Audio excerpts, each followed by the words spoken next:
tonton Lamini abara ko ɲuman kɛ tonton Lamini tonton Lamini abara ko ɲuman kɛ tonton Lamini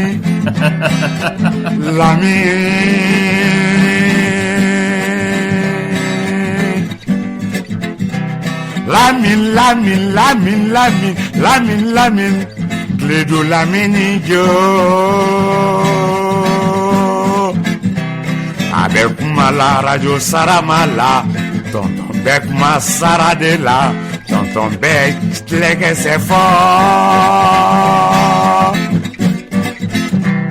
alaka barika de o émission alaka barika do IRL alaka ison ibemini alaka ikbemini noya tonton Lamini fonye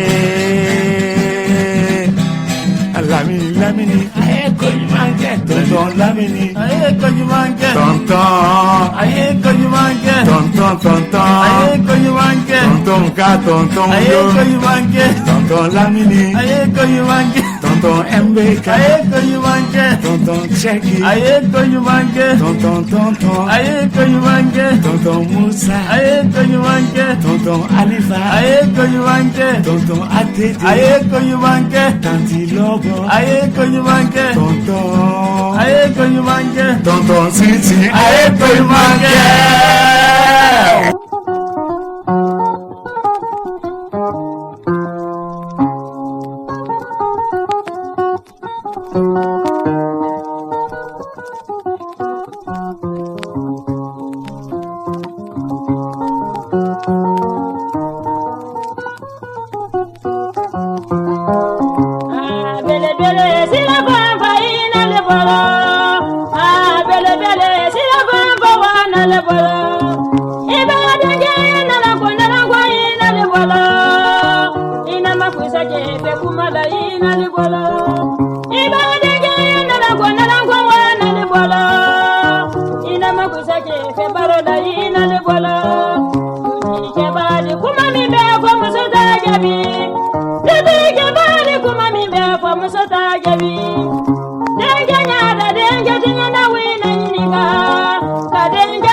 Inamakusa chefe kumala ina libolo bele bien Camara non adim fatanate torose tanati nyo meyere la ayo mbalma nitle makoro ka kene damnele fle amena ani fakoli Camara de be ñogon fe ñini ninkela du mandena kuru kara Lamini konna la ay sera ka min soro abe ko de dantlo kan anga se ka famiyali soro sosoli kenete tiente mo kelembolo e ka tiene ne ka tiene ñogon te tiene be soro yende e ka hakilna ne ka hakilna ni ñogon te hakil ñuma be soro yende o nan dona mo mun gashila kuma konna lo tigi ga haketo adamne la tan anye fen chaman fo an kuma na Sunjata kan doni anye doni fo Sumangurun kan anye doni fo ka lieutenant fana kan Camara matkete wa doni fo ka lieutenant ka fo anda tarase seraw ma munun be Senegal la sigiden do taraye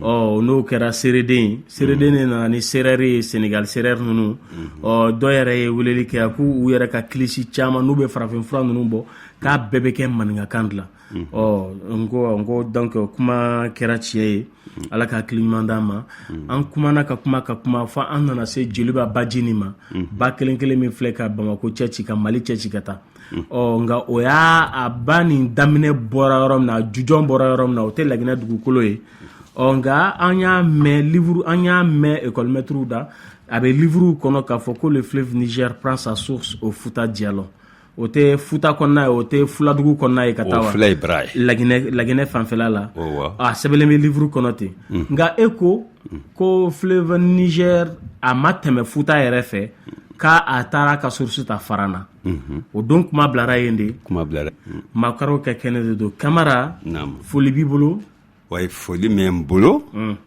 ko n bɛ Bamakɔ ka cɛ ni muso ni diinɛ ni mɔgɔba bɛɛ fo la kɛrɛnkɛrɛnnen la minnu bɛ ka an lamɛn nin waati la ka i la programme bɛɛ bila ko émission maakɔrɔ ka kɛnɛ bɛ yen bi ko n na foli ye olu bɛɛ ye ma ɲinɛ an kɔrɔ Isufu Kamara Keyita kɔ o ye Falajɛ ani teriw fɛn fɛn k'an mɛn tɔgɔ dɔn san ma mɛn tɔgɔ dɔn a bɛɛ lajɛlen n da sera min ma n da ma se min ma n y'a fɔ ten n'o bɛ ten n b'a bɛɛ dɔn o de ye sɔn sago tigi ala ye n b'a bɛɛ dɔn a bɛɛ fɔli fana man ɲi Kamara fleuve Niger n'o ye an ka jeliba baji nin ye a bɔra min a bɛ ka taa min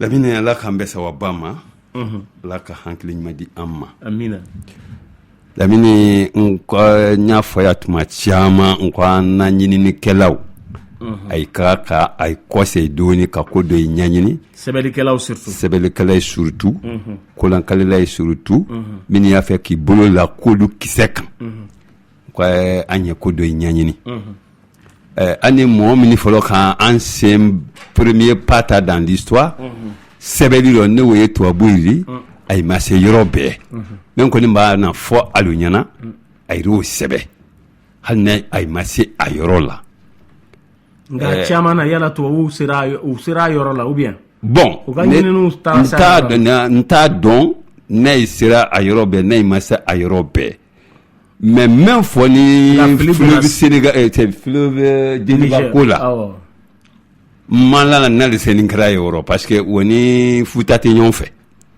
an ye géographie de kɔnɔ bi dɛ an y'o fɔ ɲɔgɔn ye mais toujours tariku don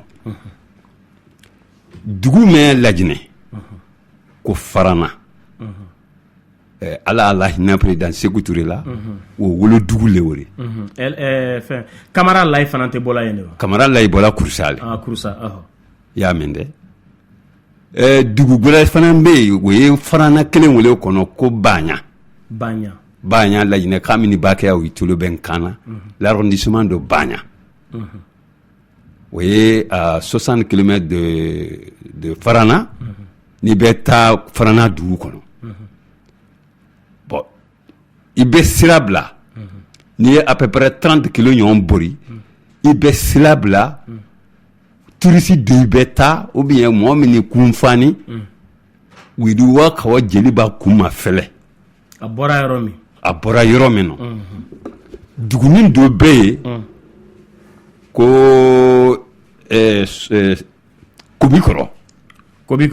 Kobikɔrɔ o ye village dɔ le ye mais o ye Baɲa arrondissement wele kɔnɔ n'i taara Baɲa ye i bɛ dumuni kɛ i bɛ se jeli b'a kun ma yiri dɔ lɔni kaba fila sanfɛ an ka yiri o ma ko soroju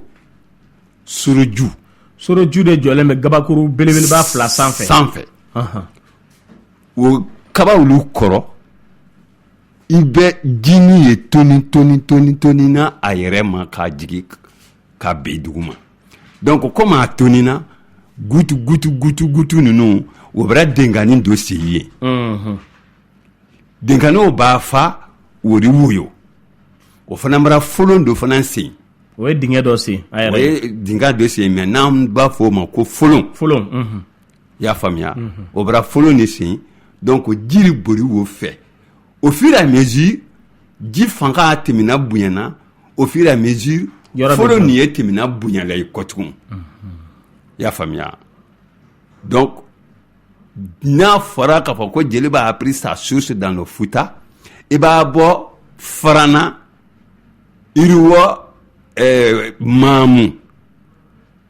Mamu dugu o le Fouta daminɛ de ka daminɛ Mamu mutu sa ka taa Dalaba ka bɔ Pita ka taa Labe i bɛ don kɔnɔna na donc a bɛ Fouta Jalon traversé de non ala yɛrɛ tun ye surunya yen na mais e m'a fɔ k'a bɛ taa Mamu wa non n ko n'i bɔra Farana n'i bɔra Farana i bɛ taa Mamu o ye n'i bɛ ka yɛlɛ ka taa Conakry fan fɛ voilà wori donc Fouta daminɛ le wori i y'a faamuya donc je ne pense pas ko nin bɛ ba ninnu kun Farana kɔfɛ yen nɔ ni min bara se Farana a kɛra Malien sa o a kɛra Laginɛ Kari sa o le premier pont construit sur le fleuve Niger ne fait pas 30 sur 40 mètres n y'a ye n'i bɛ taa a man jan Farana bɔda la i b'a ye n'i bɛ bɔ Conakry aéroport tɛ Farana bɛ tan gauche fɛ i b'a ye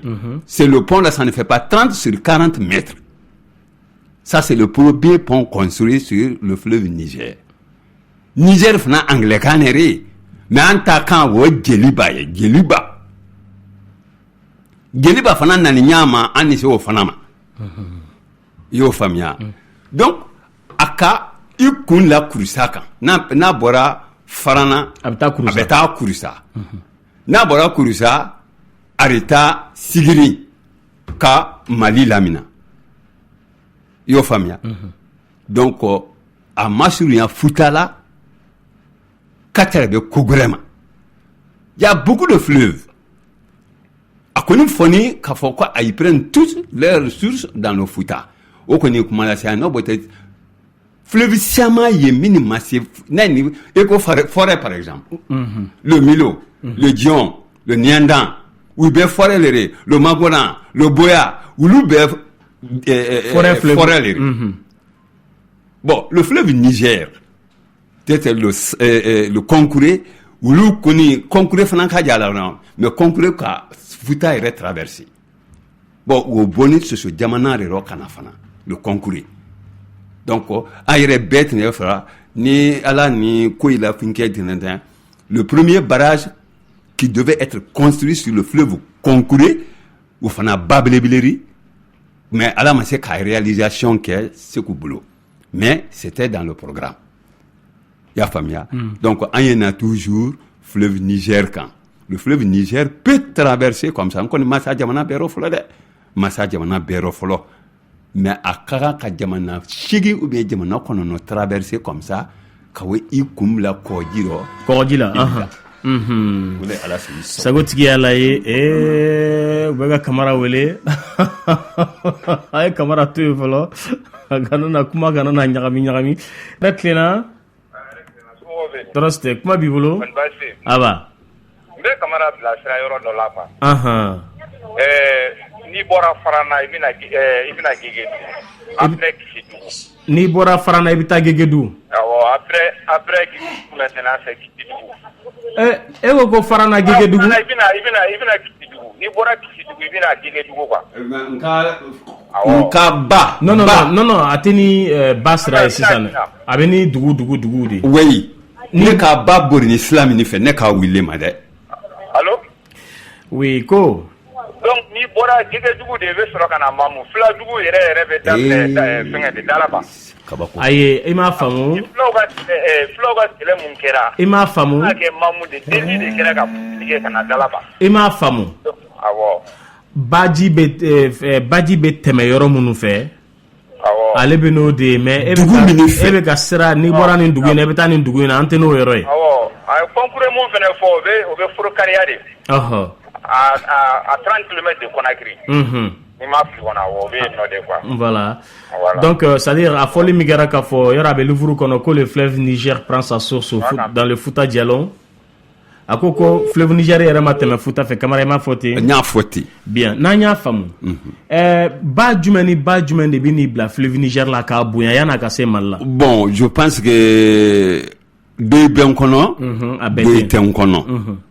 N'o bɔ tɛ fɛn fɛn n'a bɔra forêt fan fɛ ka jigin u yirina tɛmɛ kankan kɔfɛ ka na bila sigiri a caman kɛ ɲɔgɔn kunbɛn sigiri bila ale rɔ sigiri ba kɔfɛ dugu kɔfɛ ka don Mali kɔnɔ bafin b'o la an ye sankarani min ma nin o b'o la an ka tɛnkiso min ma nin o b'o la y'a min dɛ bon je pense qu'il doit avoir soit 8 affluents c'est-à-dire ba segi ou bien ba wolonfila min nani bilara ka fara ɲɔgɔn kan kana sɔrɔ ka don Mali la bon a tɛmɛ o de b'a donni kɛ dɔrɔn o ye kangabani sigirin tɛ le ye tout mais ye komanoba gun a bɛɛ bila de ale ɲɔgɔn wɛrɛ n y'a bawule ni kelen mɛn ni o fana ni o bila n'a re kɔ tuguni y'a faamuya a kɔni bɛɛ tɛ n kunkolo la tan parce que bi ko ma ɲa bɔ sɛbɛ kɔnɔ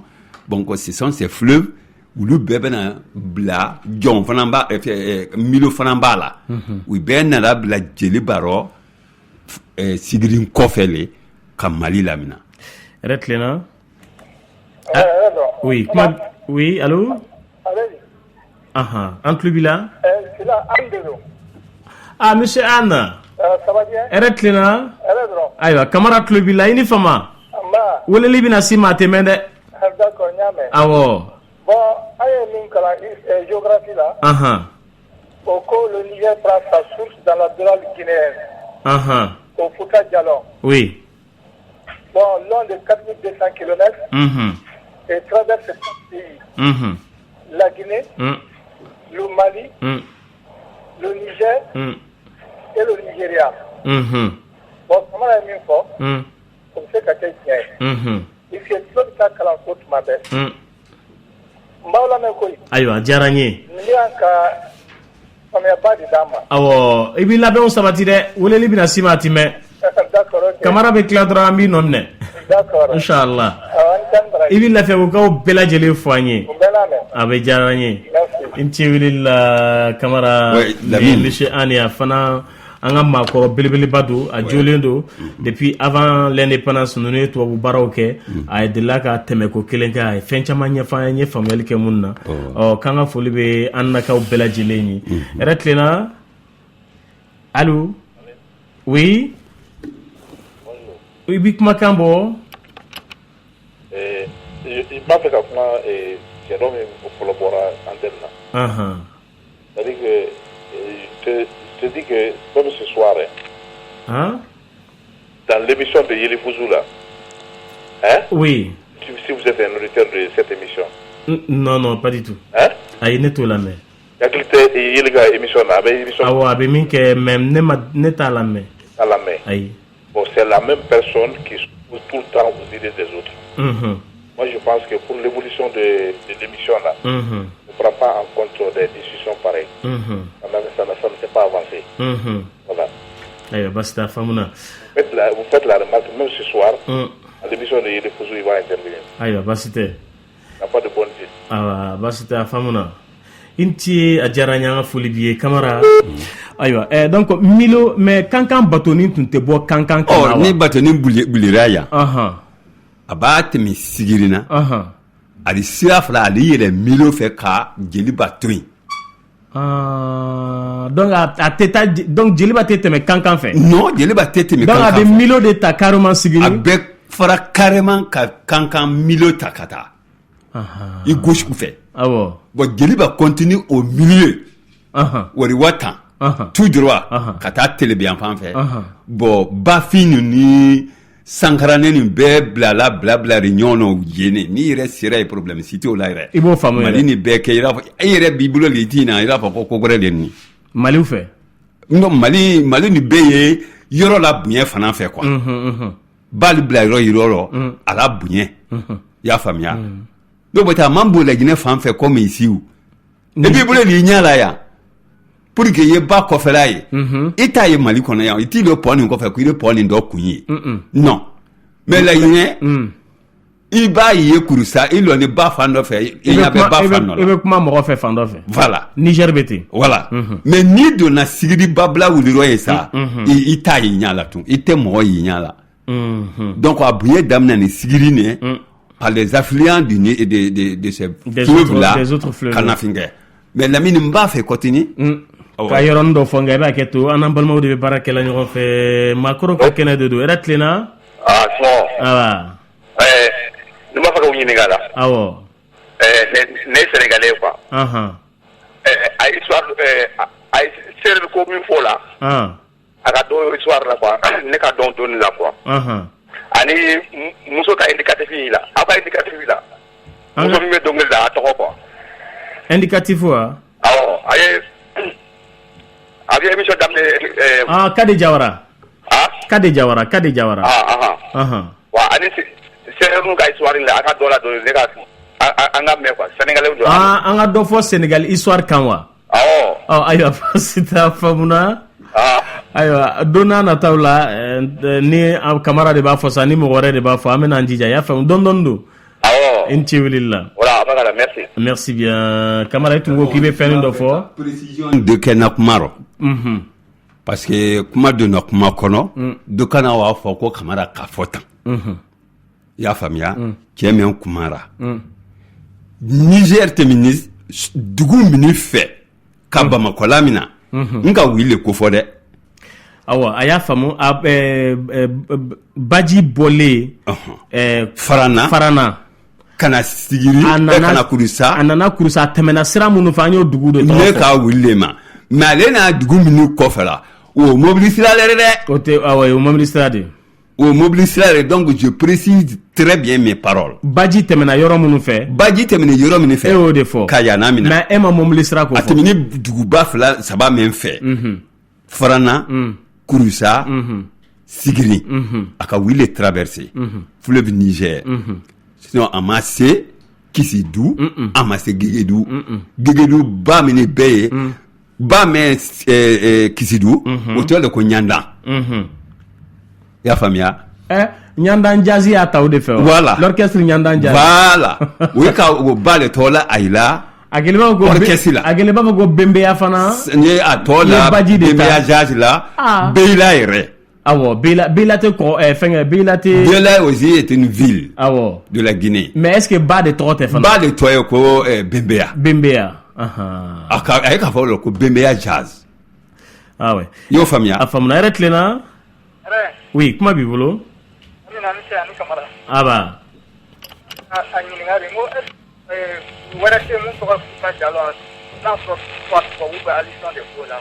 ni dugu wɛrɛ tɛ min tɔgɔ ye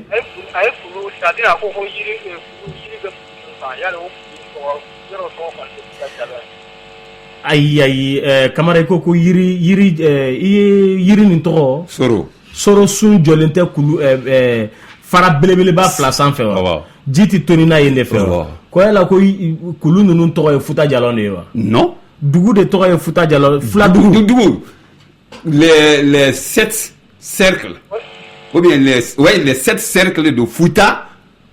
Allô? Afrika Futa mumé fladu be yoro Futa kona Afrika Mamumbola, Dalababola, Pitabola, Lulumabola, Kubiabola, Mali Yemrembola, Fenge Fanambola, voilà les etc. Afrika Woodou il est là ko Futa Jalon. Ça c'est les montagnes, ils sont dans les milieux montagneuses. Donc Afrika ou le ko Futa Jalon. Malbaki ya famu ayo ñiningal wéré bi inti kamara o Futa Jalon ne te ka ta fo Sénégal fanfela la wéré na la fo Sénégal ni mais le fleuve Sénégal wo ko ni ba wo kumbo ni ko labe ko fe ko yene là je suis sûr.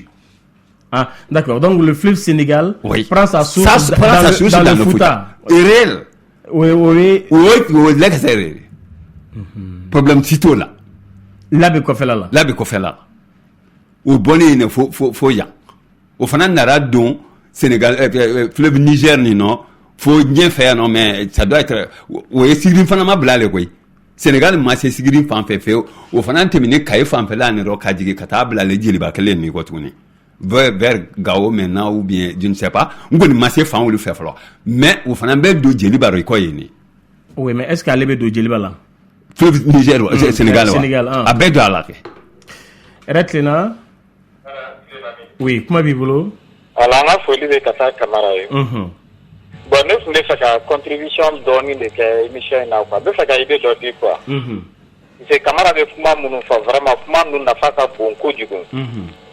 Bon mɔgɔ bɛ ka téléphone min ci c'est-à-dire ale bɛ fɛ ka min fɔ i b'a sɔrɔ a ka idée kuma bɛɛ a bɛ tigɛ quoi. Bon ne kun hakili la n'a sɔrɔ émotion kun sera ka tila partie fila ye ka fɔlɔ kɛ camarade k'a ka fɛnw di hali filanan na ni mɔgɔ bɛ note ta i mago bɛ min na i ka ɲininkali k'a la quoi. Ayiwa n y'a faamu. Ka hakilila la quoi ne bolo. A faamuna. Ka heure kelen di camarade ma ka heure kelen di auditeur ma. Voilà. A faamuna. Camarade bɛ ka kuma minnu fɔ u nafa ka bon hali n'a sɔrɔ yɔrɔ caman bɛ yen ne yɛrɛ sɔnnen don a ma an tɛ hakilina kelen kan mais n b'a dɔn a ka kuma nafa ka bon kosɛbɛ quoi. Donc n'a tora a ka ɲɛfɔ mɔgɔw ye ka ɲɛ donc deuxième partie la donc mɔgɔ bɛ se ka téléphone ci ni min ma min faamuya yɔrɔ min donc i bɛ se k'a ɲininka quoi. O faamuna. Donc ne bolo o bɛ se ka fisaya dɔɔnin quoi. Ne tun bɛ fɛ k'o de fɔ bi. A diyara n ye an ka foli b'i ye. I ce weleli la Kamara. Ayiwa baasi tɛ donc Laginɛ Batoni tun bɛ fleuve Niger bila yɔrɔ dɔ la Sigiri fanfɛla ninnu na ka Milo ta ka taa Kankan. I y'a ye dɛ. Bon Milo wo kun o bɔlen Laginɛ forêt le kɔnɔ ka na hali fleuve min yɛrɛ an de la dugu kɔnɔ ko Dion o fana bɔlen Futa kelen wele rɔ kana bawuleni nin fana bɔlen pardon forêt kelen wele rɔ bawuleni kelen pe mais ko fara o fana bɔlen Futa forêt kelen wele kɔnɔ y'o faamuya Laginɛ ɲɛ bɔra école la tuma min na dɛ recensement min kɛni sur les cours d'eau en quelle année? Bon, maintenant il y a plus de 30 ans et quelques de ça, hein. Que je le garde qu'en mémoire parce qu'en Timbetier, faut qu'à leçon est biché. Il y a famille, les cours d'eau recensés en Guinée a dépassé entre plus de 300 cours d'eau. Il y a famille, mais à Kansas, ça doit faire 345 ou 335. 35 ou 45 en tout cas. Voilà, mais certitude du même camp. Oui, 300 cours d'eau. 300 et quelques cours d'eau. Voilà. Il y a famille. Cours d'eau korote dogoreri. Fara bey. Ah ouais, Fara, Fara bey. Ko bey. Ba bey. Il y a famille. Abe Fara le nyonga. Bon, oui, le Fara ni nyonga, ça fait 300 et quelques cours d'eau. Donc, à fone parce que ito jamana si kwanta en krefeyante. Iro yon cours d'eau la bois jamana men kono. A fone le c'est le berceau de l'eau. C'est-à-dire toutes les choses prennent leurs ressources. On connaît au dramatisera quoi. À la bougnera moins boulot parce que à quoi Lucassia, à bas Lucassia. Ahmed demande n'avait Fadakoudou Kamara Iyelama.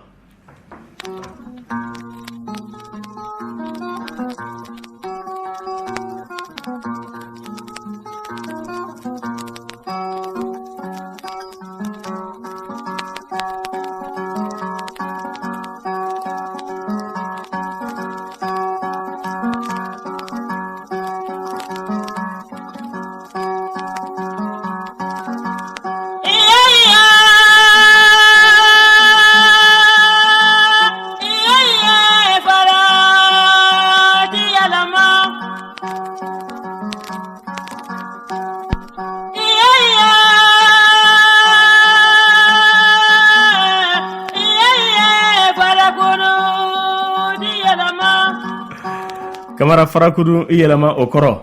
Oh, Farakoudou ni anda temina wona nka yana nko ni kamane boire le woni nyon fe jikan alele ka kulum fabriquer Farakoudou le to fokani. Ah ye Farakoudou Iyelama. C'est-à-dire a choudo la ka ke choudo ri quoi. Yo famille. Aga sugu Iyelama. Voilà. Donc mi le folo wora jikan. Ah bon Boari 2 Mandem Boari bon moi Beko comme Mandem Boari 2 mais moi je dis Mandem Boari 1 parce que c'est lui qui est Camara parce que Camara oui les camarades je ne baisse pas ma voix pour ça là. Ah mais attends c'est parce que c'est Camara que c'est 1 oui il est le plus vieux de tous ces trois Bouakar là. Mandem Boari tola na dele là kaka Boari fana tola la Mandem Boari là. Afamuna. Ayete mi an kana ko sey wo mi ko. Ayanta ko retlena. Oui, comment bibolo? Mena di pagama. Ko la imo ko ça. Ko fleuve Niger fleuve Sénégal do fleuve Niger là quoi. bon ne b'o yɔrɔ faamu. Komi fleuve sénégalais don ale bɛ daminɛ Fafilabe. Ka jigin Kayi kan. Ne ka taa jigin ayiwa mairie kɔnɔ yen. Awɔ fili de donna kuma la. Baasi tɛ. I b'a kɛ to fili de donna kuma la. Ayiwa. N'o tɛ fleuve Sénégal ni fleuve Niger tɛ ɲɔgɔn kunbɛn. C'est ça. Ayi ale bɛ t'i fili ba la Mauritanie fanfɛla ninnu kɔrɔ. Voilà. N'o tɛ a fili de donna kuma kɔnɔ. D'accord n y'a faamu. Awɔ a bɛ hakɛ to. N ka baro nin a ka di koyi. Ayiwa baasi tɛ. Voilà. N ci weleli la. Kamara ayiwa Joliba kɔrɔ. Lamini an ye don ka Joliba tun bɛ yanni indépendance ka na wa? A n ye ɲininka de. An t'a ɲɛ dɔn. Ni n ma ɲinɛ dɛ bon n tɛ kalanko kalama kosɛbɛ mais n karamɔgɔ ko n ye ni minnu n kantoloma lɔ mɔgɔ kalanni minnu la olu ko Niger ye mot anglais le ye. Olu ko ten. Ayiwa ni mɔgɔ wɛrɛ bɛ kɔrɔ wɛrɛ Niger ni mɔgɔ wɛrɛ bɛ kɔrɔ wɛrɛ dɔn Niger ni mɔgɔ wɛrɛ bɛ kɔrɔ wɛrɛ dɔn Niger la an ka ɲɔgɔn bilasira o fana bɛ o fana fɔ mais o mɔgɔ kalannen de ko n ye ko anglais le don i y'a faamuya mais an yɛrɛ ta kan Jeliba ala k'an bɛ sababa ma a responsabilité dira Kɔnɛ le ma k'a surveiller k'i janto a la entretien non o di ni Kɔnɛ le ma bon an tun bɛra kuma dɔ fɔ yan Mande Mori saba sani k'a kɛ ten 5 di Berete Touré ani Jani donc Touré ulu jatigi le tun ye Kɔnɛ lu di Kɔnɛ yɛrɛ sinin tɛ Jawrɔnba ja ne k'a mɛn alu ma k'a fɔ ko dala ko mun kama ani dala jiba min kɔn dɛ a ye sinin tɛ ji mɛn dala ye o le banna mais jiko responsabilité dira ma toujours. O b'a kɛ to docteur i bɛ radio in faga min b'i kɛrɛfɛ awɔ ɲininkali dɔ b'i la ka tɛmɛ Kamara la awa an tulo b'i la. Monsieur Kamara. Oui. Nous te remercions parce qu'on a tout à fait l'impression que les Européens ont changé tout ce qui existe chez nous. Bon, al nu m'a yɛlɛma sa fili bɛ u ka fɛn caman na kɔni. Peut-être l'ironie et la maladie. Mais une acculturation totale de l'histoire, de la géographie, de la culture, tout a été changé. Et tout ce que nous avons envoyé, ils ont tout changé. Et tout ce que nous faisons avant est considéré comme mauvais. Et ça nous pose vraiment des problèmes. Et j'ai la chair de poule en l'écoutant tout le temps. Aïwa, basite. Je le remercie de son émission. Aïwa, Fafna. Merci. Itembeli kanga fuli be aminjay ni bela jele.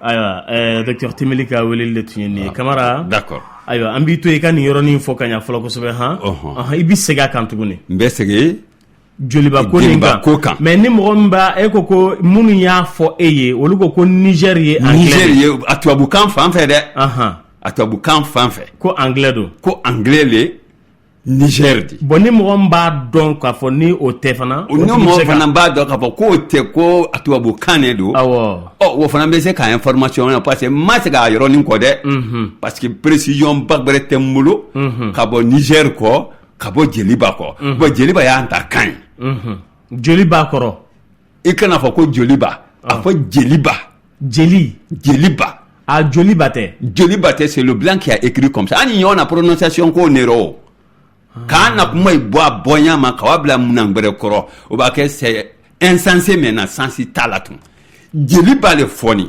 Joliba tɛ dɛ Jeliba a tɔgɔ yɛrɛ ye Jeliba ye mais Joliba tɛ i n'a fɔ an b'a fɔ cogo min na le fleuve Joliba i ko le club Joliba aussi o tɔgɔ la ne Jeliba kɛ mais a fɔli ne ma nin k'a kan ko Jeliba jeli kelen mɛ an nɔ o le don o ba d'accord très bien mais a kɛ ni kun ɲuman de la parce que an ka source do fɔlɔ mɛn na bɔ o tɛ Jawrɔnbari o Sahel fanfɛla nɔ ni ma se fɔlɔ dɛ ma se nord fan nin fɛ fɔlɔ o tɛ ja ye ja le tɔgɔ yɛlɛmani an kan tɛ ja le ma ko Jawrɔnba Kɔnɛ la sira ye ka Kɔnɛ to an kɔ ye k'a na résidu progression daminɛ vers l'est ka taa kɔɔjiya fan fɛ à la recherche du bonheur.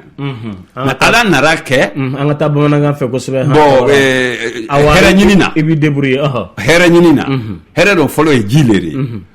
Bon mais kɔ min tun bɛ yen sa u kɔlɔnnama tora a fɔra o ma sa ko Jawɔrɔnba o kɛra dala le ye.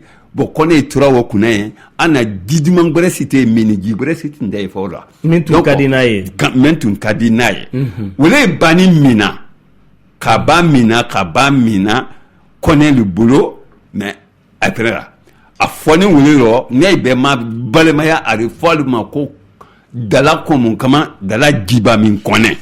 I y'a faamuya. Donc u tun sigilen bɛ dala min kana u y'o ji min k'o min fo k'o ja. Wala o le jani a na an baden gbɛrɛ o le jani an bara kɔnɔrɔ fili buti sa. Ni nin banna an bɛna dɔ wɛrɛ sɔrɔ cogo di mais o tuma na mɔgɔlu fana mara taa siraba kelen nin fɛ ka taa fo Laginɛ kɔnɔna na minji ɲini na hɛrɛ ɲini na mais an kɔra bɔ Jeliba kan an kɔni bɔra nin kan an k'an taama furu fɔ a kun na k'a bɔ yɔrɔ ɲini k'a entretenir o fana kana ja i ko Jawɔrɔnba ja ni ɲaamɛ ma. Toujours mɔgɔ tɛ kun di mɔgɔ ma ka b'a da ka nɛn bɔ a da kɔnɔ ka kun di mɔgɔ ma ka b'a tɔnɔma yɔrɔ o nɛn de k'o b'o da o tɛ se k'a kɛ an k'an baden kɔnɛ de wele kɔ tuguni kana yiri k'o Jeliba kun yira a ye la comme a ye le ji koɲa kunna nin bonya tɛ bolo ale bolo butu a ye n'ala mori min bɛ a bolo o ture le affecté ni kɔnɛ in ma u y'i jeti fɔlɔ kɛ ni kɔnɛ in le. Donc manden bɛɛ k'i fara ɲɔgɔn kan Kamara b'o la Kɔnɛ b'o la Koroma b'o la Jariso b'o la manden lanbasi 6 olu bɛɛ sigilen yen nɔ ka nin kɔɲa ta ka di Kɔnɛ ma ka ban k'an bolo gosi ɲɔgɔn kan ka sifili kɛ ka kalajan fili ka kalasurunin fili k'a lɔn vraiment fɛn min bɛ se ka kɛ ba nin kana ja. I y'o faamuya o sarakati le bɔnni o wara kɛ bagan nuri Jelimafɛn naani tɔrɔn ye fɛn fɛn na ka o kɛ o finkɛ jara da donc u le kan tigɛ ni source nin kunna ye bagan a kasiya dɔw ko bagan kɛmɛ 3 nin kɔ dɔw ko kɛmɛ 2 nin kɔ mais a kɔni tun ka siya n'o bɛ kan tigɛra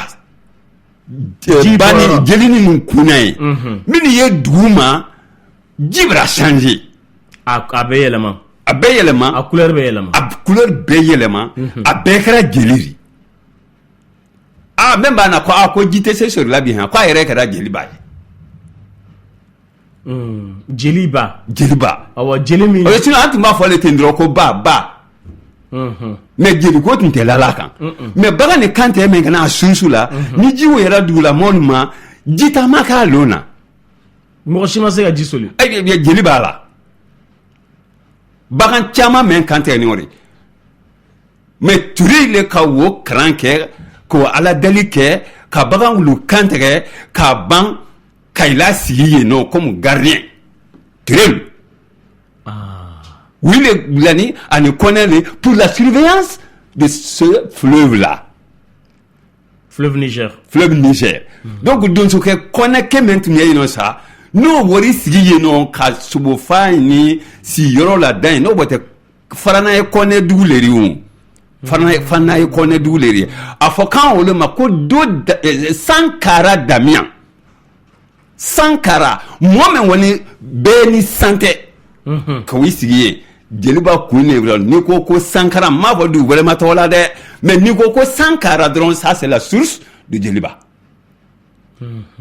Sankara Damian woni sila ine do Damian fana bɛ yen mais Sankara Damian o Jeliba kune ale wori si don so yala mais Sankara ni de yo ye sage non o no fana tɛ kelen ni kana o fin kɛda non ni ɲininkali de don an ye Jeliba le kan Sankara ni wa ta ko gɛrɛ ay mais ko bi ko Sankara Damian donc Sankara Damian o ye sanfɛ mɔgɔ min woni si la bɛɛ ni santé y'a faamuya ji bɔyɔrɔ à la tête y'a faamuya ka jigi donc sanfɛla de tele beyɔrɔ de dugumala de tele bɔyɔrɔ de mais an y'a inverse de kɛla tele bɔra yen ma k'o kɛ sanfɛla de non tele bɛ to yɔrɔ min na o le sanfɛla de tele bɛra yɔrɔ min na o le dugumala de parce que i tɛ fleuve si ye mais yɛlɛla ka taa tele bɔrɔ ka taa tele bɛ rɔ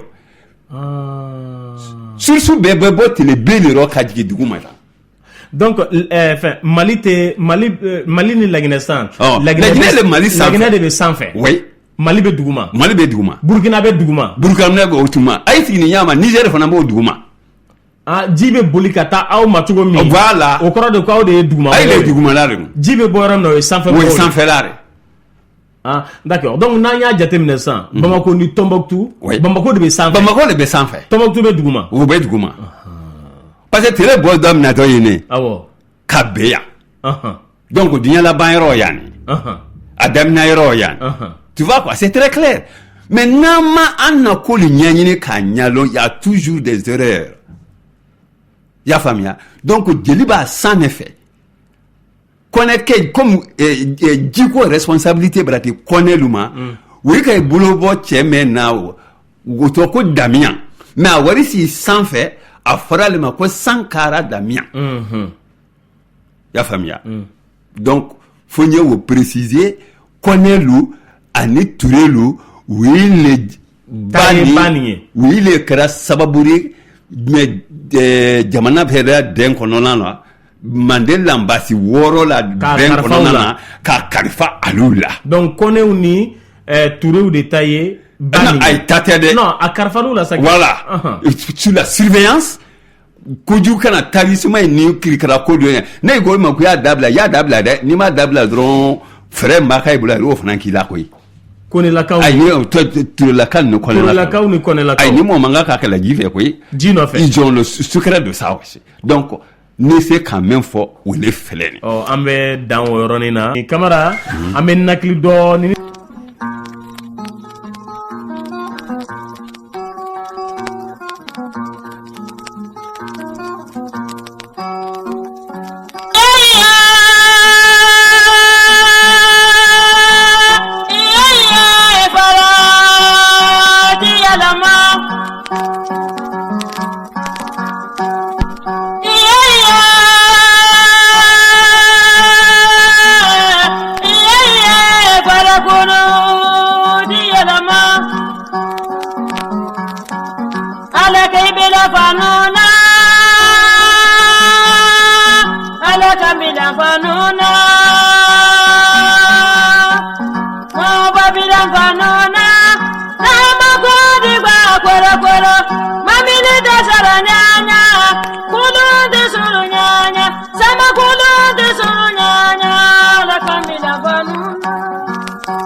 ayiwa an ye caman fɔ a caman tora fana dɛ o t'o yɔrɔ ye ayiwa joli ba nana cogo min na jeli ba nana cogo min na joli ba tɛ jeli ba de don o nana cogo min na i ye ka faamuyali la i ye min sɔrɔ ka f'an ye o kɛra an garisɛgɛ ye nka an balimaw fana bɛ fɛ ka ɲininkaliw tenku la yanni an ka tɛmɛ n'a ye maakɔrɔw ka kɛnɛ de don maakɔrɔ kelen tɛ maakɔrɔ an mako b'a bɛɛ lajɛlen de la fɛn min bɛ se k'an bɔ fili la fɛn min bɛ se k'a to an bi denmisɛnninw bɛ se ka kunun faamu cogo min na walasa k'an labɛn bi ka sinina sɔrɔ an fana bɛ se ka fɛn dɔw fana bila an denw ɲɛ jamana nin karifalen de don an na dugukolo in karifalen de don an na yiriw n'a baw n'a fɛn bɛɛ karifalen de don an na n'i fa ye du to i bolo e ta tɛ du ye i fa mɔdenw de ta don n'olu fana nana olu fana ta tɛ olu fana denw de ta don a t'o cogo ye sa wa hɛrɛ tilenna oui kuma b'i bolo c'est toujours Anne.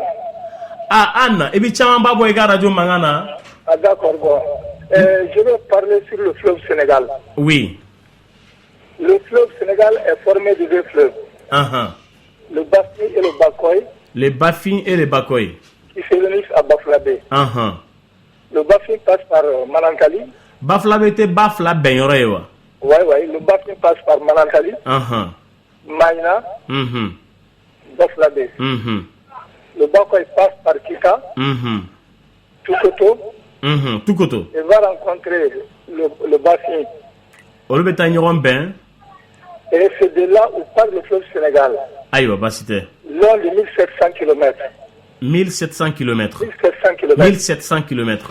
Et va se jeter dans l'embouchure au barrage Diamant. Près de Saint-Louis. Aïe, basité. Ah, donc, à Beta Bing, Sénégal, de Kono Balaye, Korodjilaye. Oui, Korodjilaye. Bon, barrage, il n'y a plus qu'à installer et remonter Balakana, quoi. À te Mauritanie, n'a soré. Non, près de Saint-Louis. Donc, avec bon, la Guinée, na Kamali traverse avec Bing, Sénégal, Korodjilaye. Korodjilaye, non. À te Mauritanie, n'a soré. C'est à partir de Baflabé. Le nom du club Sénégal Beta est nommé. Voilà, c'est des Baflabé. Maintenant, on prend le nom du club Sénégal. Abedam ne Baflabé, que fleuve Sénégal, le Toro Bedam ne Baflabé. Oui, le fleuve Sénégal, Beta. Aïe, basité. Voilà, donc, Badi Flade Bena Bo, Mimbe Bol la Guinée. Flade Bol la Guinée. A Flade Bol la Guinée. Oui, Flade Bol la Guinée. Donc, Bakoy de Beta Kita. Awo. Tukoto. Kana Baflabé. Aïwa. Donc, le Badi. Flade Bol la Guinée. Kana Manantali. Kana Maïna. Kana Baflabé. Nous venons en formant un delta.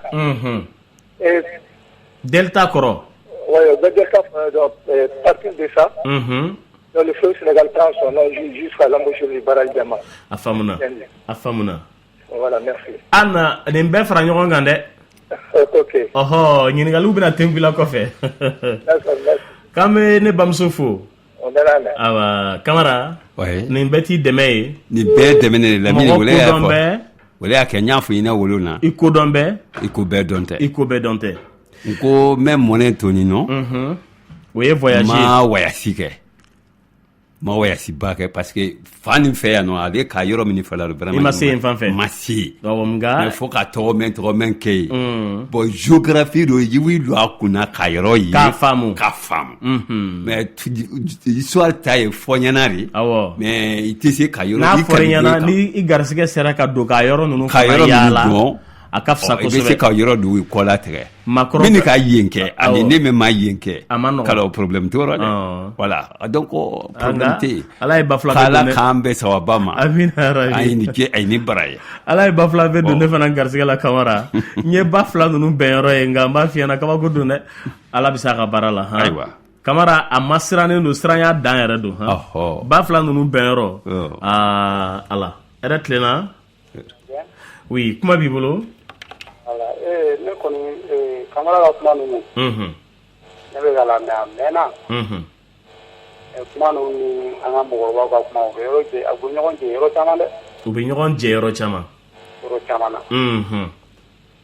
parce que manden histoire a jɛlen de i b'a fɔ nɔnɔ kɛnɛ a ka dun mais a jɛlen de i b'a fɔ nɔnɔ kɛnɛ ayiwa ni yɔrɔ dɔ filiya la i b'a sɔrɔ o t'a dɔ ye kamara ka kuma ninnu an ka mɔgɔkɔrɔbaw bɛ kuma bɛ ɲɔgɔn jɛ yɔrɔ caman i n'a fɔ yɔrɔ juma i bɛ se ka point fila dɔrɔn fɔ an ye an ka se k'o développer dɔɔni i bɛ se ka yɔrɔ fila fɔ an ye an ka se ka don o kɔnɔ k'o walawala ka bɔ ɲɔgɔn na ko mɔgɔw ye ko ka jeliw farala ɲɔgɔn kan ko c'est pas moi o fara ɲɔgɔn Sunjata kɔrɔkɛ Sunjata kɔrɔkɛ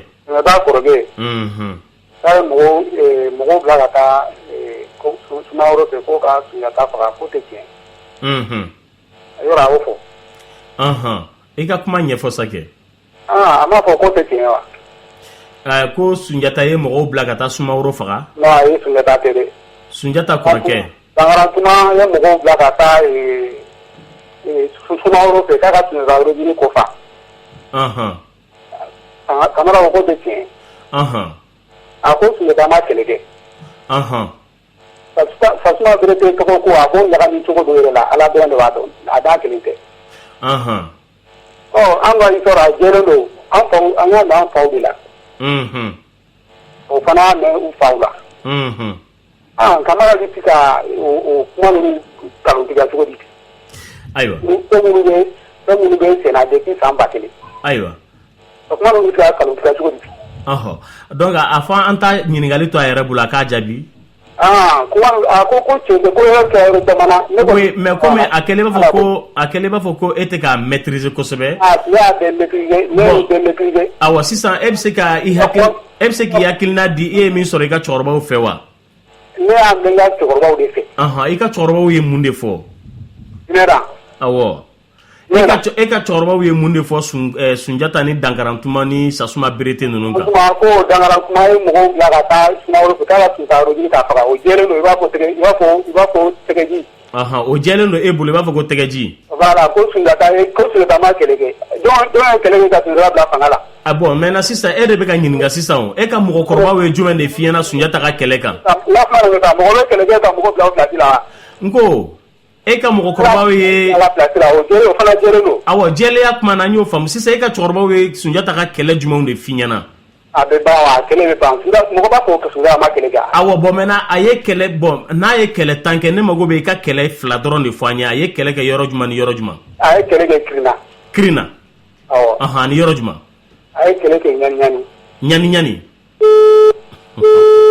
Ala ka tile ɲuman d'a ma n'aw bɛ na sɔsɔli kan fɛn dɔw ka sɔrɔ aw bolo min jɛlen don ni aw bɛ se ka sɔsɔli k'o kan nka k'a fɔ ten dɔrɔn k'a jɛlen don i b'a fɔ ko nɔnɔ kɛnɛ a jɛlen don i b'a fɔ ko baji an k'o bɔ kumaw kɔnɔna la n'aw bɛ sɔsɔli kɛ a ye sɔsɔli kɛ fɛn dɔ kan aw fana k'aw ɲɛfɔ min b'a to an fana bɛ se ka Kamara kɛlɛ n'o ye nka mɛ ni sɔsɔli fɛn t'aw bolo ten fo k'aw tɛgɛma da ten ko a jɛlen don i b'a fɔ ko nɔnɔ kɛnɛ an tɛ ɲɔgɔn faamu Kamara an tun bɛ bako in de kan mun wɛrɛ bɔra mun wɛrɛ b'i bolo nka i b'a kɛ to an balimaw b'i nɔfɛ a tigi taara Kamara kuma b'i bolo. Bon pour que ka jeliba ko to a ma ka taa wulu sarakati bɔra ka wulu duwawu kɛ wolon farafinna ma tɔɔrɔ jiko la o kɔtun mini jiko la tuguni mini jiko la ka ba k'o la kɔji fana kan ka taa o kɛra an ye yɔrɔ min an k'a ka alhamdulilayi kara nka ko ne a bɛ fɔ ko ne lakaw ma ko Jalabi jiba min kɔnɛ o kɛra dala min na o ji ma sɔrɔ yen o yɔrɔ la o banna o jara o e yɛrɛ tɛ jalo ka tɛmɛ ne kan mais non bɛ ja dɔn e bɛ jalo ka tɛmɛ ne kan a tɛ nin ye fɛngɛ Ɲorodi Sahel ne kɔni ma se fɔlɔ mais a fɔra ɲɛna ɲa min ma Ɲorodi Sahel tɛ dɛ a filɛ fɔlɔ mɔlu ka a ye silamɛ ja mɛn ye dɛ a ja kelen de filɛ na ka an ma yan ta Saheli le to la sécheresse. Fɔlɔ mɔ silamɛ wele ɲɛ ils ont vu ça très longtemps k'a fɔ ko si yɔrɔ tɛ dugumala ni an ye yɛlɛ sanfɛ ils ont prévu la sécheresse bon an ye wele sécheresse kɔnɔ bi tu vois gbɛlɛya bara na kana yɔrɔ bɛɛ sɛnɛfɛn tɛ sɔrɔ butu n'o bɔ tɛ fɔlɔ sɛnɛkɛtuma ni finkɛ kɛlɛ olu tɛ kelen ni o. Oui, yɛrɛ tilenna. Ouais, alors bonjour tonton Lamine. Oui, Soumou Bedi. Je voulais participer à l'émission. En club là. Je remercie beaucoup monsieur Kamara. Vraiment, c'est très courageux. Et je me nomme Modibo Keita. Bon, je suis professeur d'histoire et de géographie. Bon, ça nous a permis vraiment de corriger pas mal de lacunes. Bon, mais ce que je relève par rapport, n'est-ce pas, à Dala Kombokama. Voilà. Et c'est que Dala Kombokama, ça relève, n'est-ce pas, de la bataille de Damassa Oulani et de Damassa Oulamba.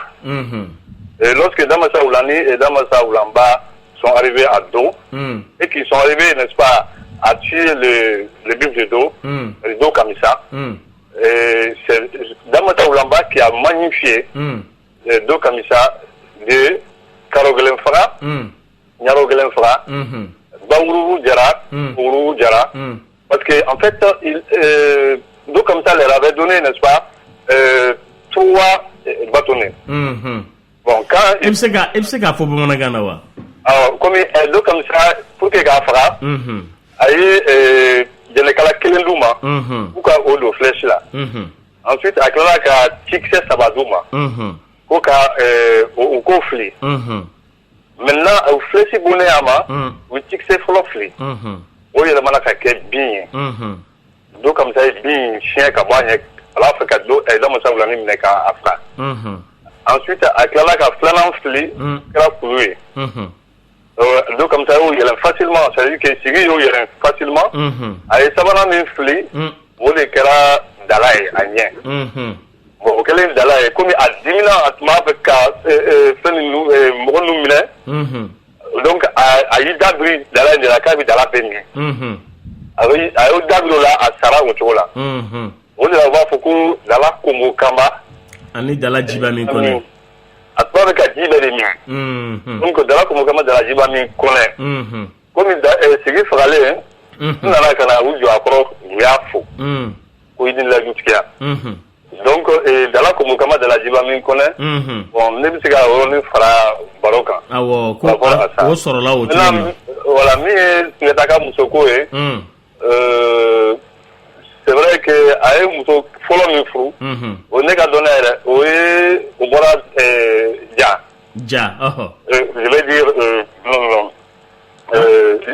Mema je vais dire Mema voilà Mema sera Tunkara Mema sera a muso fɔlɔ ye Mema sera Tunkara parce que a bɔlen Mema masakɛ Mema Fran Tunkara a ye a denmuso de d'a ma Mema sera Tunkara ka tila ka a denkɛ fila bila a kɔ Fran Jatigi ani Fran Burama k'a dɛmɛ kɛlɛ la donc a bɔlen a ye kadɔ ninnu ni bɔbɔw ye mɔgɔ 1000 ni kɔ d'a ma fo ka na se Sidi bon donc kirila kɛlɛ a y'o kɛlɛ kɛ bon c'est vrai que dɔwɛrɛw kɛra bon kɛlɛ olu tɛ kɛlɛbaw ye mais min ye kɛlɛ fanba ye ne bɛ se ka min fara kan o kirila kɛlɛ voilà vraiment n bɛ Kamara fo n b'a ka émission lamɛn kosɛbɛ ayiwa a ni ce n ce weleli la a diyara n ye min kɛ nka Kamara a ye yɔrɔ minnu fɔ sisan i bɛ se ka fɛn dɔ fɔ a kan ka an dontɔla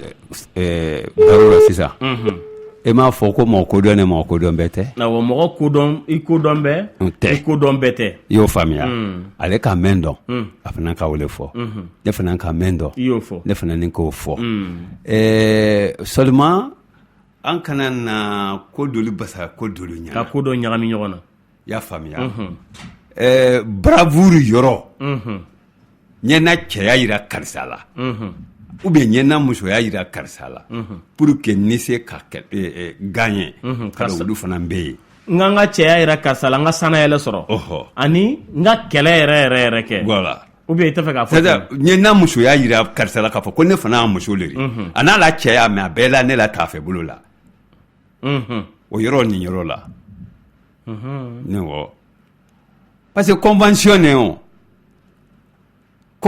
ne do sigi ni damansa wula ni damansa wula ba tɛ o n'o bɛ tɛ muso tun tɛ da Sunjata ba tun tɛ da i ma Sunjata ba tun tɛ da i ma o s'ils ont gagné par leur propre force leur connaissance occulte contre Doukamisa il n'y avait pas de remerciement woluɲuman lɔn t'a la mais n'i y'a waliɲuman lɔn n'i y'a waliɲuman lɔn sariya de nana don kusan ko n y'a nana don hali ni ɲɔgɔn tɛ n bɛ kɛlɛ mɛn na n bɛ na gɛrɛwoloya kɛlɛ le la a ye bara na n bonya a ye na nin kama kuma la surunyarɔ quoi mais a fɔr'u ye depuis wuli wagati ko aw tɛ se a la suya la aw tɛ se a la kɛlɛ la ne de ma kan de k'o fɔ alu ɲɛna a k'a to donsokuntiya la a kɛlen ka bɛrɛ da ka bɛrɛ la ka se ka bɛrɛ la ka fɔ ale ye a ye wotɔ fɛn min kama a ye ɲɔgɔn mamara tɛmɛ ye mais a k'o bɛɛ ka ɲi sawori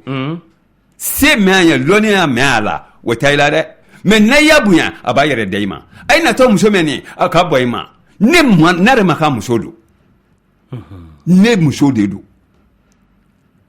a ye ka muso bonya ka tɔgɔmasere fɛn fɛn dira ma a y'o bɛɛ ye ka ban o kɔ butu sa a ba ye fana su fɛ a ye dɔ bɔ o suman na ka taa o di musokɔrɔba ma dugu kɔ kan musokɔrɔba ye ɲininka question bɛɛ la ils sont toujours restés polis ils répondent facilement a ye musokɔrɔba jaabi a ye la connaissance degré la ka ba ka yira i la k'a fɔ ko a ye mamamuso a ye mansa bila i kɔ so raison pour laquelle a ye fana musokɔrɔba bonyala m'a kɔ ma ale o de mais n bara i nakun lɔ n bara lɔ mɛ a ye kɔnɔ a ye min kɛ la an b'an se ɲɔgɔn ye an b'an kali ɲɔgɔn ye an b'an kali i ɲɔgɔn ye a y'a den min sen ne ɲɛ wala kɛlɛ la ni ɲɛ yɛrɛ da aluma ne fila dori denmuso ni ta k'o k'a ye muso de an bɛ pacte signé o kan dɛgɛ min o kan dɛgɛ min wele kan dɛgɛ dun tun tɛ min manamana a tun tɛ min manamana kan a ko n b'a wele an fana an ma ko an na kunna yere ne la ani an bɔni so kun mɛn na o kunna yere ne a fɔ k'a fɔ ko Tarawele le bara na sigi kama a gagnera a ye se sɔrɔ donc musokɔrɔba fana k'a yɛrɛ da i ma mais sur une convention o le kɛra de min ko ba i k'a mɛn fɔla ma n sɔnna a farila kari min b'a to a fari bɛ lakari même b'a kɛ kisɛ bɛ se k'a don a la e ni ala tɛ ba kelen bo mɛn ni o kisɛ wele tun bɛ se k'ale traverser jɔn bɛ se k'o dɔn saramugu mɛn mina ni saramugu kelen ni wele kɛtɔ morifa kan ka babo jigi o kan wele ale la morifa yɛrɛ mugu le jamba mingin kisɛ le babo de a ye nin mina a y'a la morifa décharger fewu kisɛ fɛn fɛn a kɔnɔ a y'a bɔ a kan nin de bɛ ne mina donc Lamine ni convention ma sɔrɔ a la muso tɛ nin bɛɛ fɔ a ye dɛ n b'an ka taa le kɔnɔ ni n banna 9h dumuni na ni n bɔra ka taa n don a la kaladugu la a ye n bon problème tɛ yen siramugu de ye marifa mugu ye o ye marifa mugu ye marifa kisɛ ye babo de ye o ye babo ye wa air de bɛ n fagali fana na oui n ba nana ka na sɔgɔmada la dumuni kɛ n bɛ taa a ye taa yɛlɛ mana sun n ye mana min ko fɔlɔ yan sɔrɔ n ko mana tɛ yiri gansan ye k'ayi ka taa yɛlɛ o la u k'ale bon a ye munna min ni bɛɛ da i ma olu fana yɛlɛ marifa décharger ka babo de ni jamamu kɛ marifa kan a nana kili dɔ i la sibulu kɔnɔ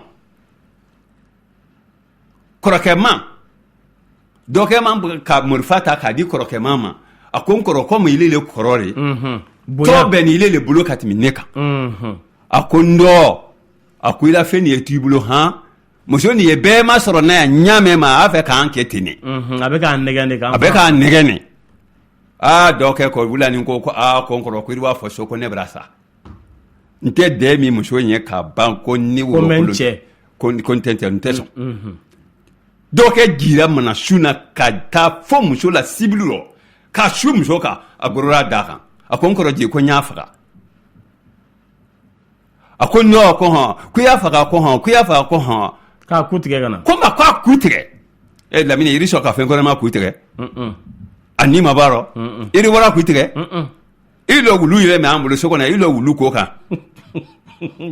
ara yirila wala sɔ k'a tigi ti de a taara ka sigi ko tɛ ka yira a kɔrɔkɛ la ko n kɔrɔ ko jigi k'a ko filɛ o jiginna ta kuma kirikara min yɛrɛ a kɔnɔ a fɔ k'a wele man kara ale jini ma balimaya kan mɛn k'a dɔ kɛ ma balimaya kan belebele gansan na k'o ma turamaya jeli ye wele la kalila ne dɔ kɛ k'a kɔrɔkɛ ma ko ko n kɔrɔ ko ile tun b'a kɛ jeliri ko i jɛnbaa tɛ yen jabatɛya nanya filɛ mais comme monsieur le professeur aussi oui non sisan ale bɛ kone yɔrɔ de kan kone ouais a daminɛ nin tɛ yɔrɔ non ka banfuru d'a ma ka tikisɛ d'a ma ka mana ka n tɛ fɛ kisɛ fana d'a ma c'était pour empêcher pour que a kana na kɛ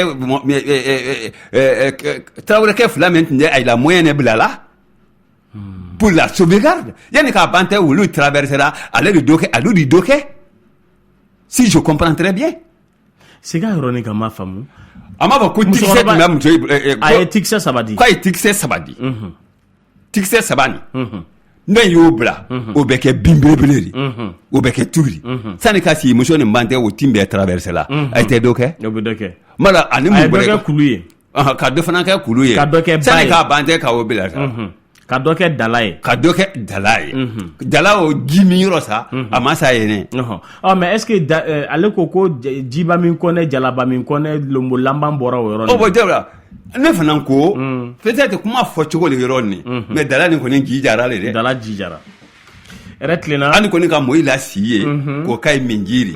Au fur et à mesure tantôt là faut là ouais. D'accord. Mais ning eflek jiba min connaît de la bien min connaît la ka willa we mo do blunya kata Niger source nyini. O kera Sunjata ko fe wa ou bien yani Sunjata kana. Mari Sunjata ko la Niger ko kuma ma. Aïté Sunjata ko ni ke doni ça aïté hangri sur Sunjata ko ni ma c'est pas lui qui a tout fait hein. Retlena. Aïe vous me déclarez là. Retlena. Ma. Kuma Oh. Ningam do benese. Aha. Ke Kamara la ibika radio chama bo mangana. Kuma bibolo. Ne kuma fanga mu ni ngar ke chorwa la. Yala tubabu mu me kananga histoire uta. Ka yelema. Agushi. Chorwa ku ye mu de fere tige wala ta ko bali. Anga histoire ka to anyi yi. Ela kuma ni damni ko wa. Ibisi kuma ni ka. Wo. Ye mu fere de tige tubabu mu manga histoire uta nanga la dala ku. La gushi. Par exemple, on est au la gushi, ni Madonia qui va la ni Siap, la reine de Piton. Oui. On a Choroba ou Nemo, la Foussere. Ya Irana Kafokana, Polo Mo, les Kandi. Kongalon le tout. Ah, n'est-ce pas donc, yala, procédure soro, anga Mokoro Boulou, car nous, la Moumanga Soro Kanka, la gushi. Kapolaton lawa. Bon, est-ce que Kolaton donne Rebseka bon, nebe hakilna de dide. Est-ce que Kolaton ko kumbe? Kolaton kuntao donikelaw. Ko koro donaw. Anga makoro sebeninkelaw mogo kalanen tubabu kan srafe. Munu histoire ke ka géographie ke. Ananga mogo koro munu sigilen do so nolu ba nyefo. Anga kumakela baw munu manga dambe na anga siya na mboro don.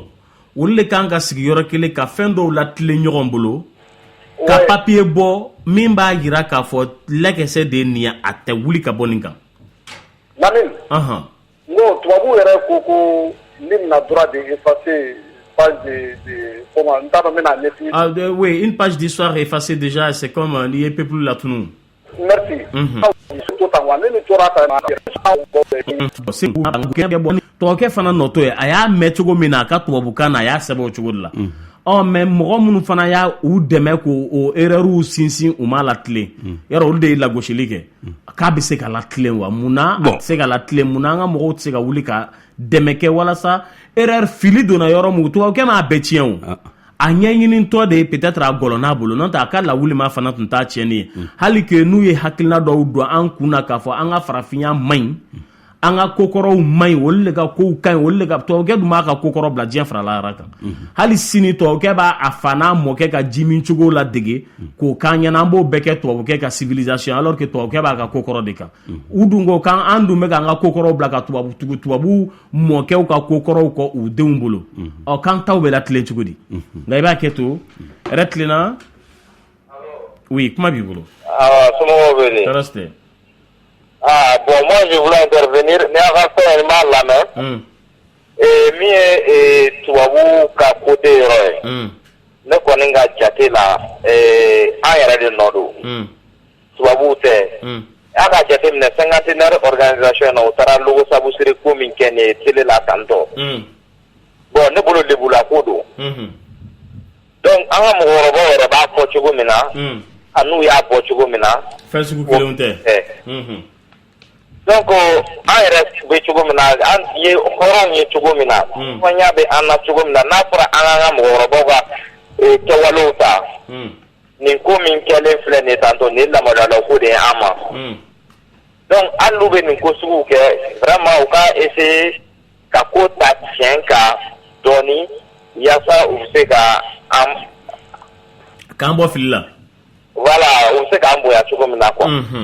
Vraiment o de kun do k'a ɲɛfɔ aw ɲɛna sinon émission in a ka di ne ye kosɛbɛ ne yɛrɛ ye gendarme de ye n b'a écouter genre denmisɛnnin dɔ ye n b'a écouter yɛrɛ yɛrɛ bon fɛn minnu fɔra an ye école la ni fɛn minnu kɛra u ka fɛn minnu kɛ cogo min na tantôt vraiment kelenw tɛ an bɛ min kalan école la ani min an ka mɔgɔkɔrɔbaw bɛ min fɔ an ɲɛna surtout an ka jeli cɛkɔrɔbaw ani min bɛ kɛ école la i bɛ taa sɔrɔ différence b'u ni ɲɔgɔn cɛ vraiment a ka émission ye a bɛ se k'u bilasira vraiment u ka essayer ka fɛn dɔw réviser yaasa denmisɛnninw bɛ bɔ fili kɔnɔ an kɔni tɛ tuguni mais minnu b'an kɔfɛ minnu sɛbɛnnen don u ka essayer k'u réviser kama olu fana ka na to fili kɔnɔna la i n'a fɔ anw filila cogo min na non n balimakɛ min bɔra ka kuma sisan nɔ wagadu bida ko in kan a yɛrɛ b'a dɔn ne lamɔdɔla ko ye an ka société bɛ cogo min na société africaine malienne surtout a bɛ bɔ télé la cogo min na an n'an ka mɔgɔkɔrɔbaw man k'a filɛ n'a fɔra ka taa npogotigini minɛ ka taa bin a kan télé la i ni i bangebaaw k'aw bɛ sigi k'aw bɛ télé filɛ ɲɔgɔn fɛ yala kuma suguko don n ko n'a daminɛna k'i b'i yɛrɛ la fo k'i bɛ cogo sugu la ka wuli ka taa i n'u tɛ se k'a filɛ ɲɔgɔn fɛ donc tiɲɛ tɛ bon ne kɔni bolo fɛn min don an lagosili de don an kan ka jɛ ni o ye an kana n'an ta wariko nata fɛ tiɲɛ yɛrɛ la k'a fɔ ko ka fɛn dɔ accepter o de kun don k'o fɔ aw ɲɛna a diyara n ye ni n filila kuma la n bɛ yafa ɲini aw Joyima bon Kamara Lamine oui n tun ye ɲininkali min k'i la i ye ɲininkali min kɛ n na c'est na lutte yɛrɛ kɔrɔ fɛlɛ ni raison pour laquelle je dis que je suis venu tard au monde. Le passage obligé. Yo famia. Na libri to fle na to menye ni geni folo maba ama seba kan folo de parce que kelete na kan kum fe mbese mo ba kolo de lu fana ma yende me hankili la. Ne na ni diaro un peu tard. Je suis mana jona diaro quoi. Yo bata filime diaro n'intesso. Et quand ma même fois là ana mo mini ka konya fo ke tuabu ile wile ka anjam fa ka kalon teke tuabu ye ils n'ont rien fait les blancs pour moi ay ma fouike oui ala me ka sebe aya me aya fayene ay mala aya sebe ay sera mini prononcer la ay ka wi sebe edi ala temalo mbarma ke même temini anoni men ko histoire ye nono kenere ko badile do eni ala te ira foto buke ko to buke kata abadema kemina ko ko di mo gwerema ko yo kante ka ko ka mo gwere dalema ini ala te mana yipe mais il va te traiter d'un fou ale bloquer no la ali sini sokoma ala ta la malo mo dangara tuma ye mo ci suma nguruma ko kana sunjata mine ne ko nko tiete il persiste encore ko o tie ko ni wa yala mo nte mande kono wa yala jelike adiri jelike mema wiro jelilu remplace we shwandini na kama ko kana tinya alunyana akana tinya alunyana bo te ko tene ko de jelike o kala barake wa jelike barate tienni jelike la barate tienni wa surtout à ce temps là enfin na ko la discipline donc anya mara men fara wote tinya ri quoi ou bien mo ba ko han climat nte quoi ou bien d'engagement faisait ce qu'il veut allez les demander tigidi kabako daneni wiya belebele mini ye tariku rabta anya wuli tesa je le répète anya wuli te ko wuli boy c'est pas vrai anya kete mutisa mais j'interpelle qui est qui ici le gouvernement et le ministère de la culture ay kane cité ki bulo kron ko borali eno na la karaba dongere irana ko borali ko no ni go révéler continuer c'est révoltant oui ko kelembo ko gwera onu kelem pedron fanye ko kelem gwera la case de Kangaba par exemple la case de Kangaba dia beta kalama avec ya une case à Kangaba bebado c'est un lieu international reconnu par l'UNESCO lui il est en train de moisir comme ça là-bas sans entretien ni rien Beri wasola la watibe. Qui peut parler kurukanfwa sans parler cette case? Aïe donc ko sunya ta non le wori. Anya wasola mo mena wo bolo fe ni yaka ka tien anyana. Par une petite et par un petit clan. Pourquoi l'État ne prend pas ça en charge? Pourquoi le ministère ne va pas chercher les vraies réalités de ça pour que coque poitrine internationale dorée comme en Égypte pyramide minier non Kamanya donda mina pyramide mini non. Kangaba du kono. Même chose. Là où Fakola a coupé la roche en deux. Oui béyi. Naka mourouye. Kan kabarote flari. Abe Kangaba. Kamara la colonie béyi. Fabale la colonie animal manicolo. Sinsi animanko. Ou béyi. Mais on est en train de laisser ceci comme ça là. A bébé katnye doube kaka bedou. Et c'est notre valeur. Ça c'est la faute à qui? Au gouvernement et au ministère de la culture. Donc culture Kunteyi. Ce n'est pas la peine. Parce qu'on est en train de cacher tout. Nambe Munke. C'était nien. Retlena. Ibika Radio Fra. Oh, Ibi Radio Fra. Awo. Dangara kuma ka yɔrɔ in. Ibe kita yɛrɛ fɛn fɛn a bɛɛ b'a yɛrɛ waso ni Sunjata de. A si tɛ sɔn a yɛrɛ waso ni Dangara kuma ye. Ka da mun kan Samara ye bɛ ka yɔrɔ mun fɔ. Hali ni kita dɔ ye fɛn dɔ yɛrɛ kɛ sisan u bɛ sin ka fɔ ko nin bɛ sɔrɔ Dangara kuma ka fɔnan de ye. Ko Keita yɛrɛ tɛ sɔn nin. Donc avec la kuma il faut me faire la sonjila de fois kuma minnu de do a cɛman in yɛrɛ fɔli la an yɔrɔ minnu tɛ Keita ye na mana fɔ a man d'an ye fa histoire an ka foli b'aw bɛɛ ye. A diyara n ye. An ka foli b'i ye. Awɔ a diyara n ye an ka foli b'i ye. Kamara. Ayiwa donc o yɔrɔnin o ninnu faamuna. Bon alors que kazi minnu ye nin nɔ k'a daminɛ ɲani wuli ɲani ma bulo 7 le tun bɛ yen. Kadam na Sunjata ka wasi Kanko Musa la o bulo 7 wi be ka famaya ke bulo ngele ne kono mais chaque 7 ans atleti ti kanala jamana bebena les 9 provinces a benyemo bena le roi rend compte au peuple akabara menke ara nyafo bulo ti don na kaka ka renouveler à la mandat qu'a renouvelé, a bien renouvelé pendant 7 ans encore. Tobuka weya annelao. Ni Anya élection venir pour 5 ans, pour 7 ans, pour 14 ans, 18 ans. Non, c'est l'Afrique qui a commencé ça. Et Blonchidon, Blon donné ka sura fama ke kanga sigina manga. Na kabara meke jamana kono. Autosuffisance alimentaire. Les ressources du sous-sol. La terre appartenait à l'État. C'était au royaume de ce temps. La terre, ça appartient à l'État, les eaux, les forêts. Jamana talewiri. Jamana bolofeneori. Niko kuito me italeori. Jamana talor. La terre, les eaux, et l'eau et les forêts. Jamana talewori. Ressources me jamana bolovala. Asaba be boto yini. Dugolo jamana ta. Dita kara dugolo de tout me jamana kan eta wari di me jamana kono eta le wari donc les trois là appartenaient à l'État. Ça c'est le bien commun de l'État. Mais nous exploitation kera il faut que le partage soit juste équitable oui. Équitable parce que betale et que n'intese ka ki ko ifa keta o tu me fais massacrer ne jori la mansayama allez tibli bagage on te met de côté. Blonchidon 100 euros flamme terminé tu rends compte. Mais si ton bilan est très bien, on te renouvelle encore pour 7 ans. Mais à d'être Samouane Kelen. Il était Samouane Kelenka. Il était Ali Kungolo Badiana, on est d'abord épuisé. Il va faire on prépare ton succession. C'est-à-dire, 14e année, 3e année était même que ton nom 21 ans.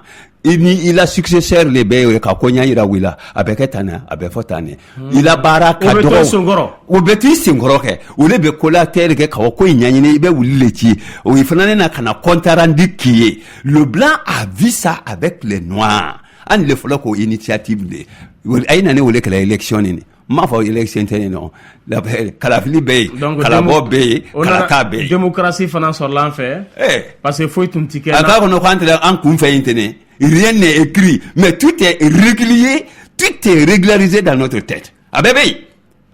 Lena. Allô. Oui, comment vivez-vous? Dans la minamba ko ka konenja kan nuna. Bawon nga kuma do ko so don jiri don ire don ngonde.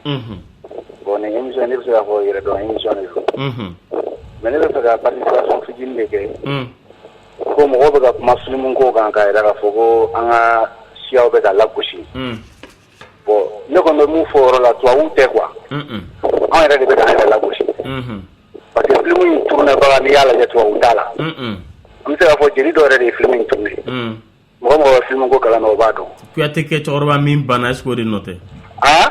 Kuyate cɛkɔrɔba min bana yala o de tɛ wa. hali o tɛ dɛ Dani Kuyate de y'a kɛ quoi. wa Kuyate cɛkɔrɔba ale ye comédien de. ale acteur bila ko mun na a b'o de baara kɛ quoi.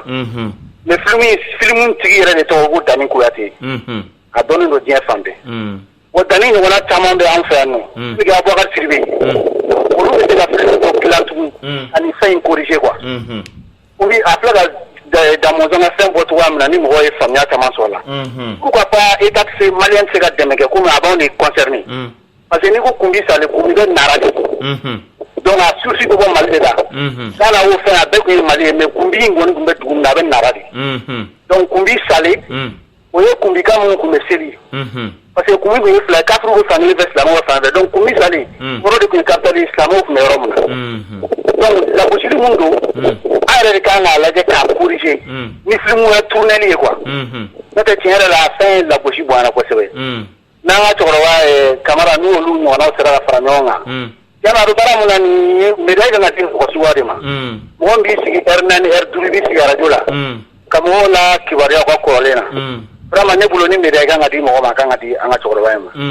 an bɛ dugawu kɛ hali bi ala ka a mɛn an kɔrɔ. Amina yarabi. n ci wilila diyara n ye Kamara kuma tɛ. donc o yɔrɔnin faamuna. mais Kamara kuma bɛ bɔ ni kuma ye ne bɛ fɛ ka case nin i bɛ se ka a sigi cogo n'a fɛngɛ cogo fɔ an ye. c'est le palais de congrès équivalent aujourd'hui au palais de congrès. décision fɛn fɛn tun bɛ ta Manden kɔnɔ c'était les 9 chefs. Les 9 rois, parce qu'il y a un empereur maintenant, donc les 9 rois, oui, la suppliant, oui, les bena, que nous y palais nous connaissons. Kababoulon kono. Décision sur na beta, seria fait, na be élément kadobo kadobla, a beta yenou. Ah, bloin, kababoulon t'es mon clé Kavoko signata mamaren tare, signata mamaren tare, signata alors signata télé OK. Mais c'est tout le peuple, c'est tous les 9 provinces qui ont construit. Palais de congrès mais badala alors alfa télé OK. Alfa la fa tali. Atate. Mais badala ni. Palais de la cuisine, Moussa Kolo. Moussa la fa tali. Amaba ku amaba du faro. C'est pour l'État. Donc, comment empêcher quand on le fait trop, alors Kangaba du Golonega, et on dit là-bas qu'il y a une vieille civilisation, la ville de la civilisation, en beauté, ou Kangaba Kakelentare, ou Malitare, ou Mandentare, un bel état, Mandembe, parce que l'on est Mandem Watili. Mais comment Mali territoire quand qui se met là? Mais nanyo la flida sini tongmay bata c'est irikale et il bana ko tuabu bana ko kuma men fola non tellement que tu n'as trop bonné tellement que bouloni trop bonné et ni alate bana kana yoye il bête remande encore peu foi parce que même maintenant anibana yinya là c'est pas possible tu peux pas t'enlever mbafade ala kan deme c'est vraiment ridicule. Oui, wa alaykoum salam. Comment vivez-vous? Albara. Ma. Mon père faux. C'est-à-dire, l'homme Kabaka, Kamara émission, Akabo, Malien, Dimiteno Hakima, n'a pas trop dit. Ingalo Menaflola. Michena, Yanabi Hado Haki la Kagi. Abigale. En Mali, il ferait moins mieux à faire, il m'a dit que ça m'a dit que ça doit pas beaucoup en dessous de la saison. Il y a un gros de la kaki qui est critiqué. La mouche qui est gagnée comme un camp. Malin de son état de femme. Il est là, les vieux doivent émission d'année. Amadou Korani. Après, on a les constitutions, les règlements d'Ovala, il y a comme Aïssar Gomalien de son état. Ou pour aimer les Kafoké et Fatodi. Façon de Asen Daraka, Tununa, Aramversera, Kanani, Zuka, Kanye for son union. Bon, Kamara Bina no de Fasu de Mandin Konon quoi. Les Kamara femmes maintenant.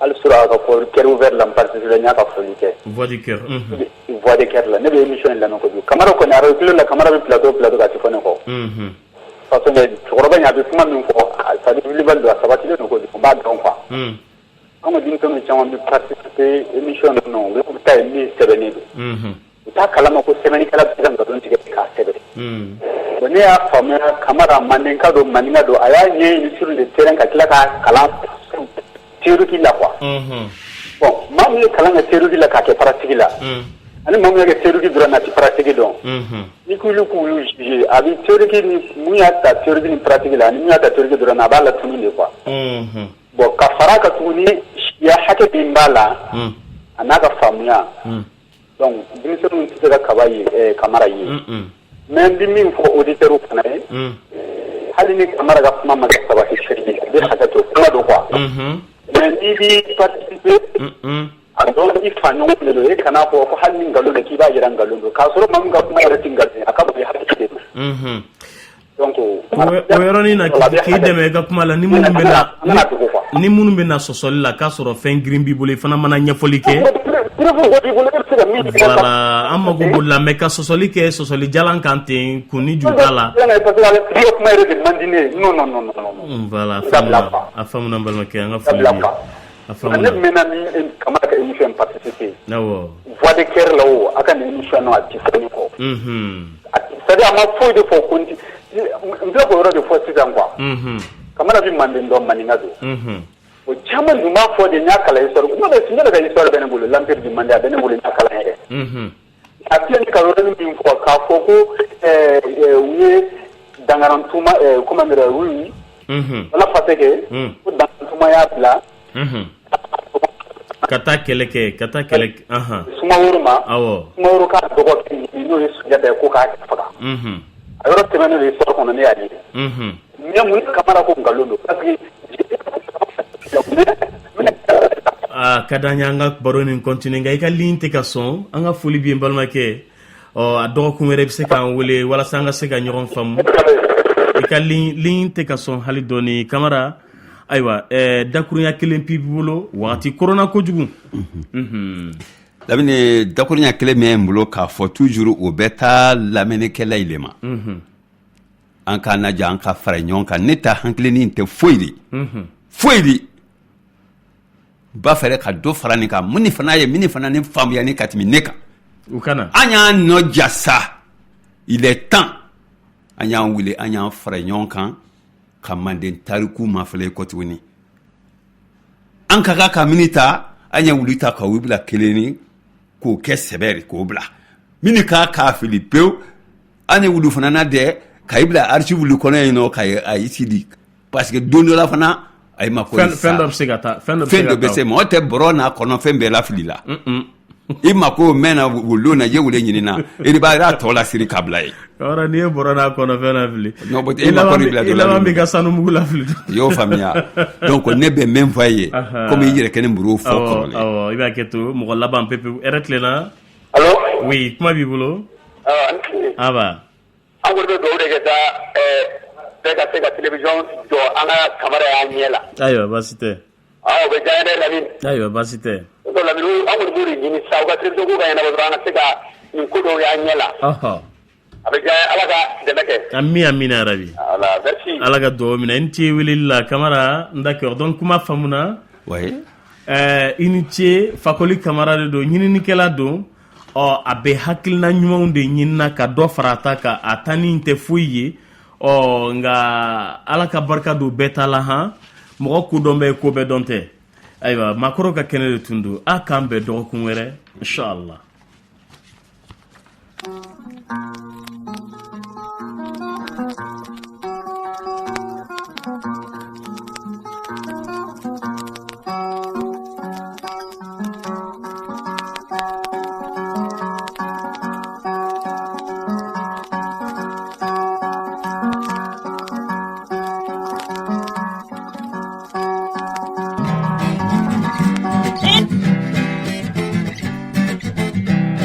Tonton Lamini abara ko ɲuman kɛ tonton Lamini tonton Lamine, aye, tonton Lamine, aye, tonton Lamine, aye, tonton Lamine, aye, tonton Lamine, aye, tonton Lamine, aye, tonton Lamine, aye, tonton Lamine, aye, tonton Lamine, aye, tonton